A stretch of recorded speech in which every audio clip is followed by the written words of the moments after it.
This week I wanted to give a nod to the holiday season.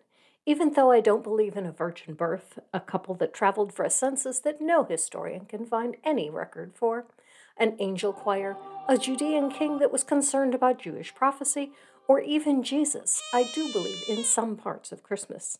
I believe in family, in taking time to express love through gift giving. I believe in helping my fellow man and in striving for peace on earth. Since Christmas is about these things as well, I can celebrate a secular Christmas. It doesn't have to be Christmas. It can be Hanukkah, Kwanzaa, Krampus, Yule, or any other name that you want to give it. Since I have a tradition of celebrating these things with Christmas, I choose to call it Christmas. But Father Casey here finds parts of Christmas childish. He would have us focus on a darker story. Join me on the dark side. Why would anyone want to take a joyful celebration and find a dark side? I'll never turn to the dark side. Let's have a chat.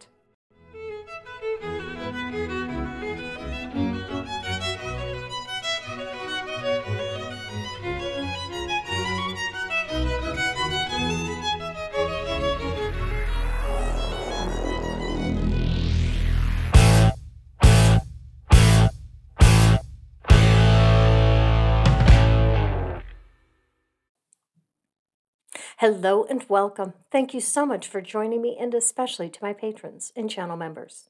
This week, Father Casey of Breaking the Habit tells us the real Christmas story is unsettling.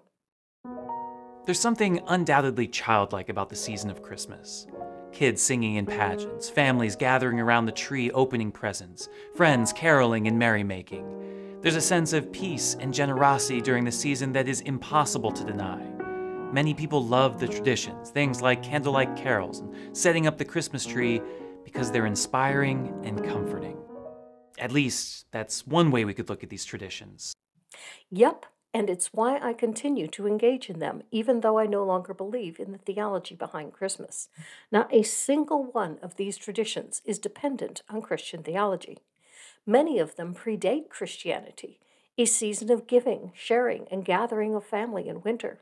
Festival of Lights celebrated in winter, when winter solstice makes it darker longer for the Northern Hemisphere, the hemisphere that 90% of the world's population resides in, is a logical thing to do, and it's a tradition of Jewish culture, Hanukkah, Hindu, Diwali, Roman, Saturnalia, Scandinavian, Yule, and many more. It isn't about Jesus. Sorry, Jesus.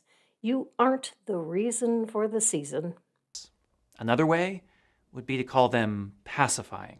As much as I love the way that many of us celebrate Christmas, I have to wonder sometimes if, in our attempt to make the story of Jesus' birth more accessible to children, in becoming attached to the feeling of comfort and peace we have in the season, we haven't taken a very serious, very uncomfortable story and neutered it.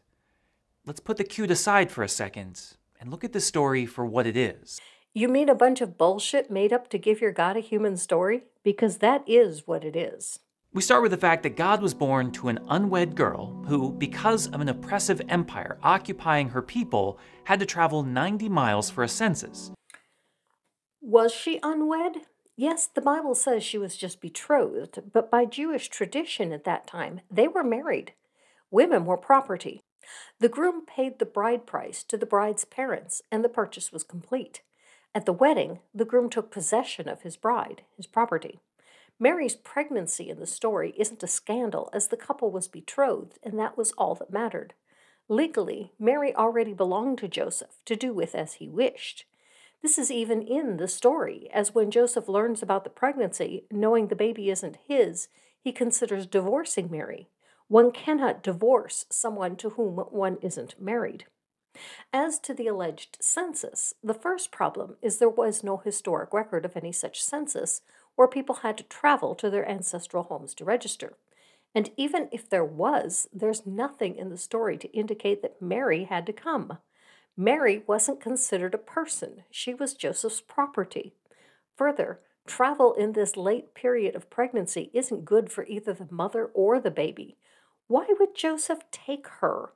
Worse, this version of the story is only in the Gospel of Luke. Church tradition says that it was written by Luke the physician. Why would a physician not know that this is a bad idea and write the story that Mary was left behind? Of course, since the whole purpose of the story was to get Mary to Bethlehem, it kind of defeats the purpose if you leave Mary behind. It would make the story fit the criteria of embarrassment, since taking Mary on the journey was such a risky and dumb idea that it had to be true, as they wouldn't make up a story of the holy couple putting the fate of eternal salvation of the world at risk unless it was true.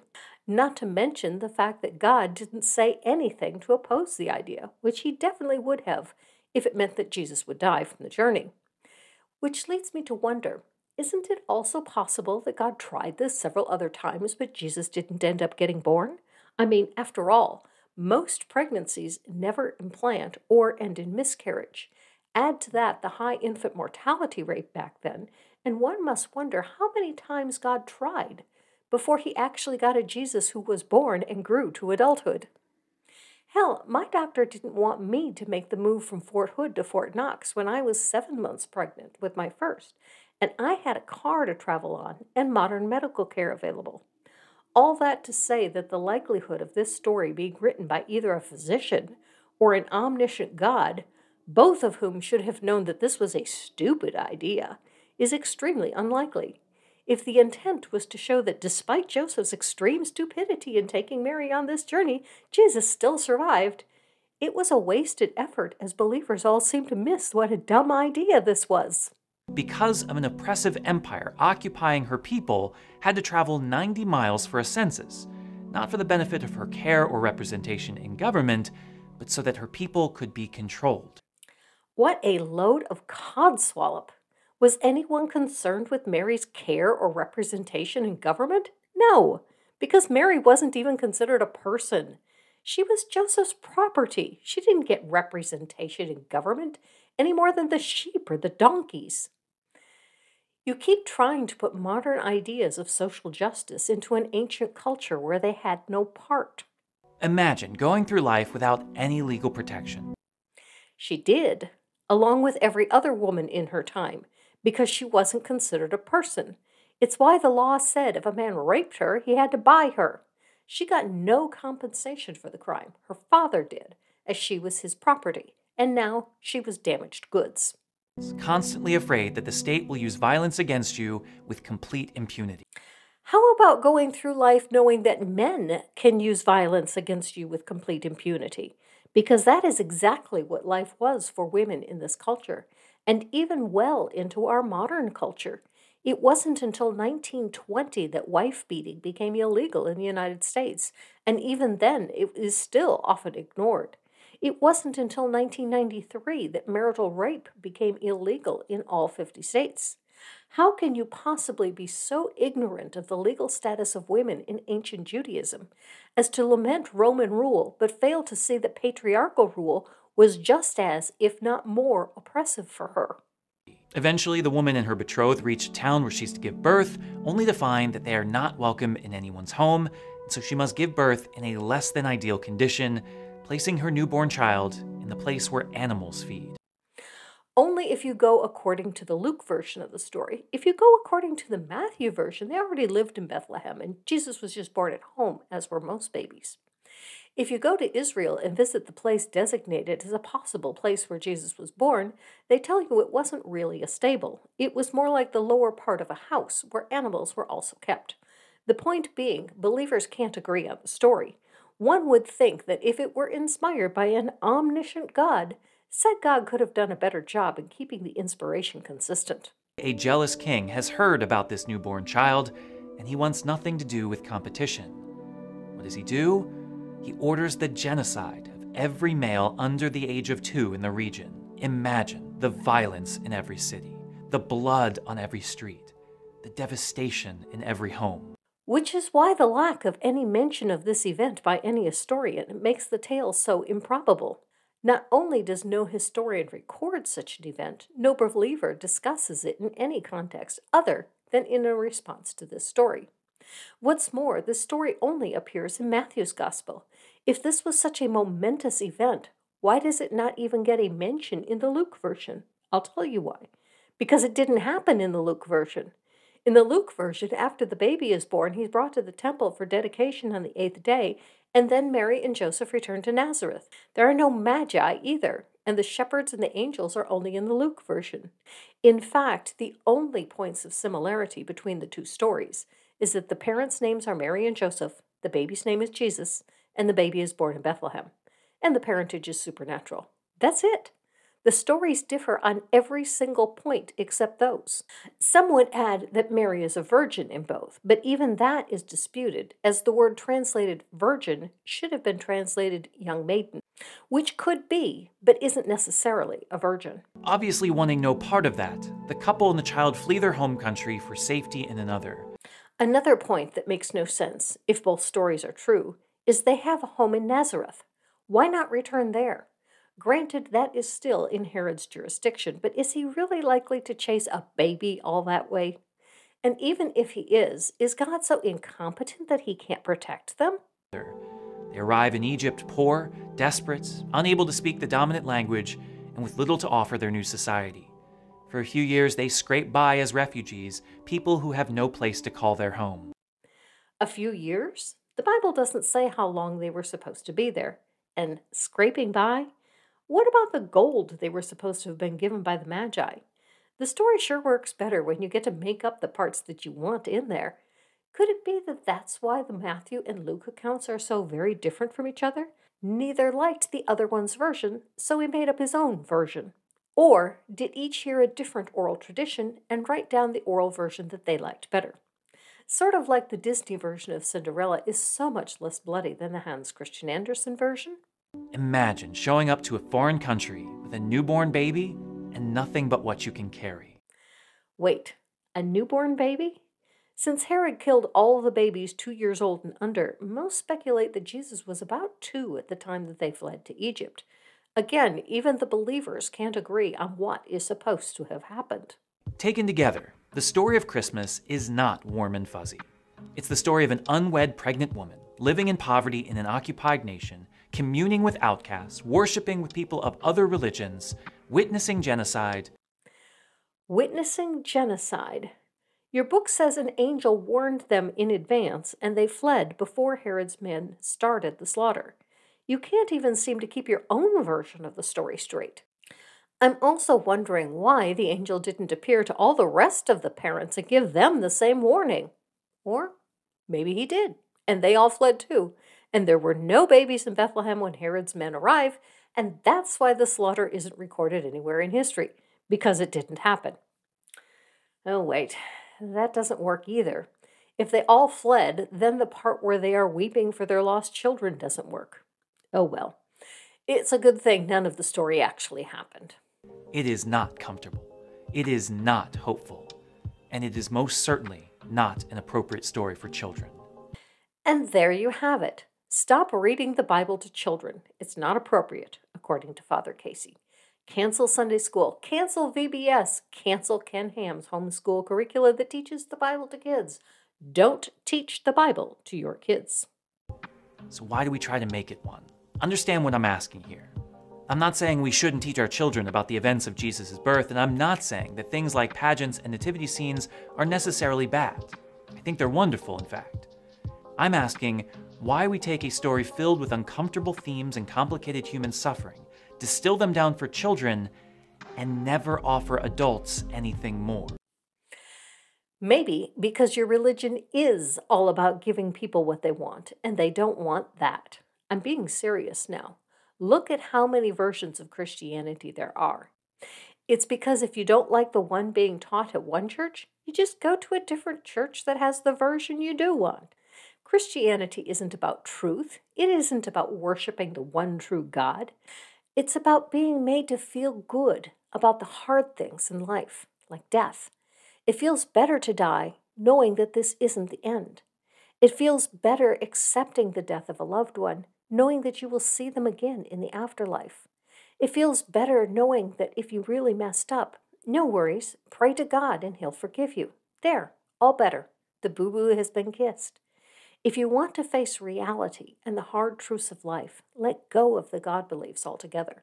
While this might be a hard thing, it makes you stronger in the long run. When you realize that your own accomplishments are just that, your own accomplishments, and not some God helping you, you can grow to your own potential. Christianity isn't freeing, it's crippling. I'm asking why, instead of letting this story upset us to our core, we limit our own religious growth as adults to a wholesome, comforting, G-rated story for kids, glossing over all the challenging bits. You want to handle the challenging bits? Great. Then tackle the fact that Herod the Great died in 4 BCE, a full 10 years before Quirinius became governor of Syria, and taking his first census, making it impossible that both biblical accounts can be true. I wasn't going to mention this as I have done it enough times, but he asked for it. If you really want the challenging bits of the story, you can't skip this one. Call me naive, but I don't think God makes mistakes. I don't think that God had some grand plan of being born into the aristocracy, worshipped by the religious elite, greeted by the emperor, and treated with honor from the moment he came into this world, and it just didn't pan out. If your God is real, he did a bad job of trying to tell his own story. The living word seems rather inept at communication. What we read in Scripture isn't a plan gone wrong filled with insignificant passing comments. Jesus came into this world the way he wanted to come into this world. Poor, outcast, oppressed, fleeing from violence, welcoming those on the margins. And so, we have to ask ourselves, why? Because your God is stupid? It is not enough that we remember that Jesus came into this world.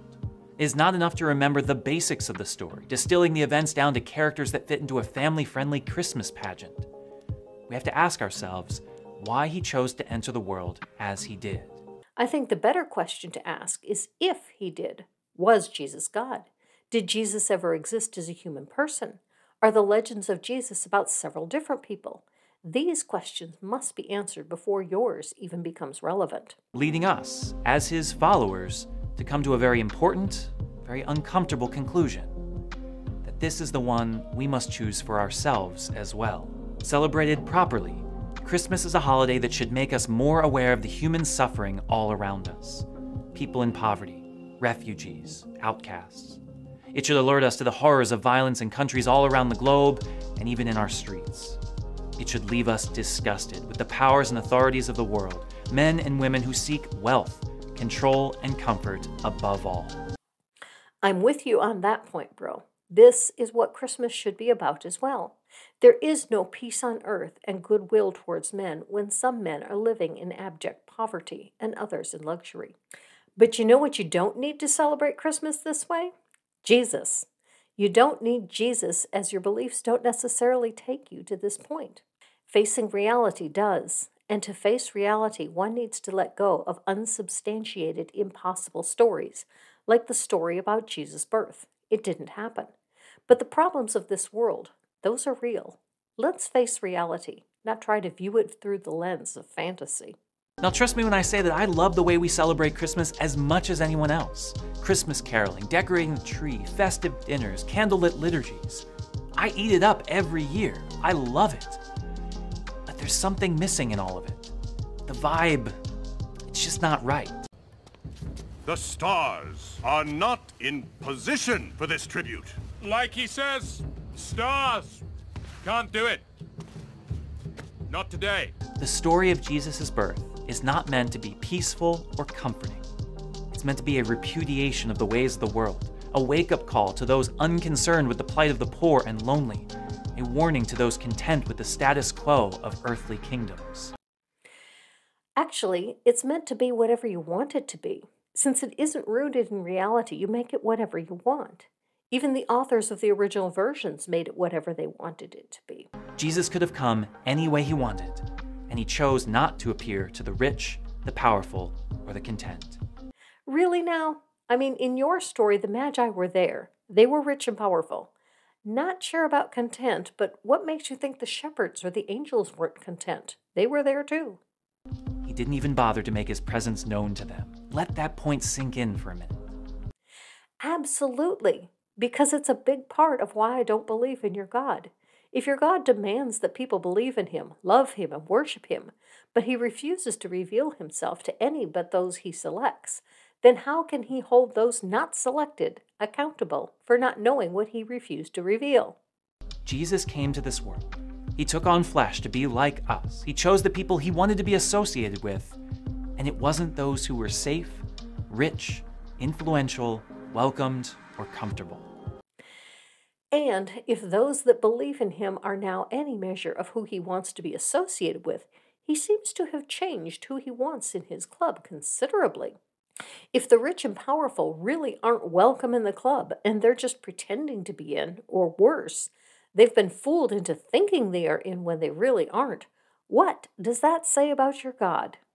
You've got a bunch of rich, powerful people parading around like they're members of the club when the joke is on them when they reach eternity. And then you have the poor and the downtrodden, who remain poor and downtrodden in this life, despite an all-powerful God supposedly welcoming them into his rich kingdom. Are they also not getting the message and continue to live in poverty as a result? In which case your God is doing a poor job of getting his message across. But a lot of those poor and downtrodden believe in your God and die asking for his help. So more likely, your God is running this club for the poor and downtrodden that does nothing for them, except allow them to say that they are in the club. Well, big whoop-de-doo. They get the choice of believing their circumstances are the result of economic and political factors, or that their circumstances are due to a number of economic and political factors, but a God loves them and is sorry that things are this way, but is powerless to do anything about it. Either that or doesn't care enough to do anything about it. Does that about sum it up? Chances are, if the nativity were to happen today, it wouldn't be the yous and me's of the world that he would have visit him.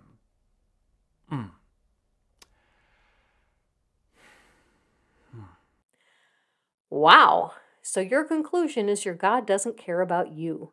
I really feel sorry for you, Father Casey. You have dedicated your life to serve a God that doesn't care. Maybe you can find another vocation where your service can be appreciated. That right there is the vibe Christmas should have for us. That God doesn't care about us or even want to be associated with us? Okay, I'll take your word for it. Kick Christ out of our Christmas celebration as Christ doesn't want to be with us. Emmanuel, God with us, really means God with the few that he has chosen for himself, and you are not one of them. Thank you, Father Casey, for making my point for me. There is no God that loves you and wants into your heart this Christmas. So celebrate as heathens. Heathens greetings. Live your life.